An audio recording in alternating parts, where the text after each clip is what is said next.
homework the day before.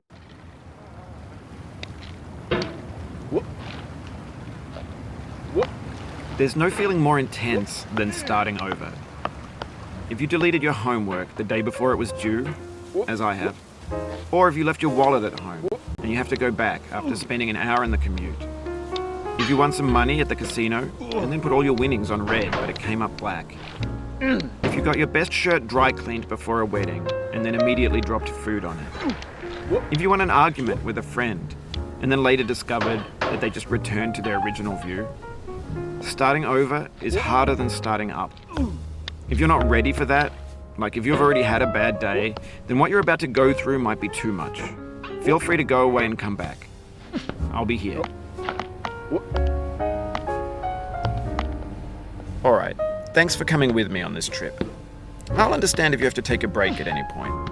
Just find a safe place to stop and quit the game. And don't worry, I'll save your progress, always, even your mistakes. This game is a homage to a free game that came out in 2002, titled Sexy Hiking. The author of that game was Jazuo, a mysterious Czech designer who was known at the time as the father of B games. And B games are rough assemblages of found objects. Designers slap them together very quickly and freely, and they're often too rough and unfriendly to gain much of a following. They're built more for the joy of building them than as polished products. In a certain way, Sexy Hiking is the perfect embodiment of a B game. It's built almost entirely out of found and recycled parts, and it's one of the most unusual and unfriendly games of its time. In it, your task is simply to drag yourself up a mountain with a hammer. And that act of climbing, in the digital world or in real life, has certain essential properties that give the game its flavor. No amount of forward progress is guaranteed. Some cliffs are too sheer or too slippery. And the player is constantly, unremittingly in danger of falling and losing everything.